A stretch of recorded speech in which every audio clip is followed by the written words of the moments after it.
आकिब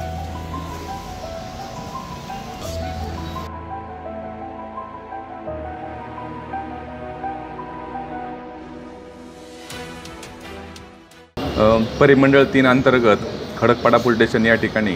मागच्या महिन्यात 3 जूनला आपल्या इथल्या त्या गुन्ह्यातील जे फिर्यादी आहे 469/2025 या गुन्ह्यातल्या फिर्यादीवरून त्या ठिकाणी BNS 74 329 3 प्रमाणे 3/6 रोजी गुन्हा दाखल करण्यात आला होता। आणि त्याच दिवशी आमचे जे तपासी अधिकारी आहेत PSI अमित पवार यांना त्याच दिवशी त्यांनी 6 तासामध्ये सदर गुन्ह्यामध्ये ह्या आरोपी जो आहे आरोपी नामे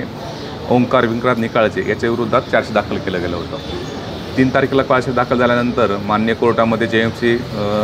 क्रमांक 3 श्रीमती संगीता शिंदे मॅडम यांच्या कोर्टामध्ये सरकारी PP आपले प्रकाश सपकाळ आणि आमचे कोर्ट कर्मचारी याच्या मदतीने सदरची ट्रायल ही 30 ते 35 दिवसामध्ये पूर्ण करण्यात आली आणि दिनांक 8/7 रोजी म्हणजे आज त्या सदर गुन्ह्यामध्ये सदर आरोपीला BNS कायदा कलम अन्वये शिक्षा सुनावण्यात आलेली आहे। अशा प्रकारची ही पहिलीच घटना रेकॉर्ड वेळेमध्ये चार्ज दाखल करणे आणि 35 दिवसामध्ये त्यामध्ये शिक्षा लागणे असा हा नवीन कायद्याच्या अनुषंगाने SPD ट्रायल झालेली आहे। आणि त्याच्यामध्ये हे हे करत असताना ते सदर गुन्हा दाखल तारीख 3/6 आहे। त्यानंतर न्यायालयात दोषारोप जे दाखल केलं गेलं होतं ते 3/6 रोजी केलं गेलं होतं। त्यानंतर आरोप निश्चिती आणि सुनावणी जी सुरू झाली होती 5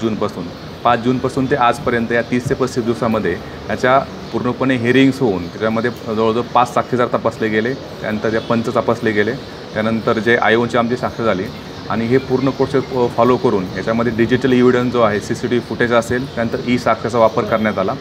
नवीन कायद्याच्या तरतुदीप्रमाणे ह्या सर्व गोष्टीचा अवलंब करून हा कमी वेळामध्ये ह्या सदर आरोपीमध्ये शिक्षा सुनावण्यात आलेली आहे। सदर याच्यामध्ये आमचे सिनियर PI वाघमोडे, आमचे कल्याणचे ACP कल्याणजी घेटे, नंतर PI क्राईम आमचे शिवले आणि आमचे सगळे कोर्ट कर्मचारी, त्यामध्ये पोलीस हवालदार राजेंद्र ठोंबरे, सुनील नलवडे आणि तपासी अधिकारी अमित पवार यांनी अतिशय चांगली अशी कामगिरी केलेली आहे। आणि अशाच प्रकारचेही आत्तापर्यंत 48 तासामध्ये आता पूर्ण कल्याण परिमंडळामध्ये असे 8 दोषारोप आत्तापर्यंत आपण दाखल केले गेले आहेत आणि या सगळ्यांच्या सध्या कोर्टामध्ये सुनावणी सुरू आहेत, जेणेकरून आपल्या कमीत कमी वेळेमध्ये जे पीडित व्यक्तीला न्याय मिळण्याकरता याचा उपयोग होणार आहे। या आरोपीला शिक्षाच्या स्वरूप काय? सदर आरोपीला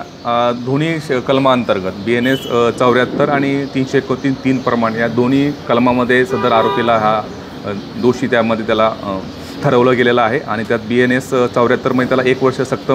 कारावाची शिक्षा, त्यानंतर BNSS 329 3 मध्ये 1 महिना सक्त कारावाची शिक्षा, त्यानंतर 5,000 रुपये दंड आणि त्याचप्रमाणे जे फिर्यादी व्यक्ती आहेत फिर्यादी व्यक्तीलासुद्धा यामध्ये 2,500 रुपयाचा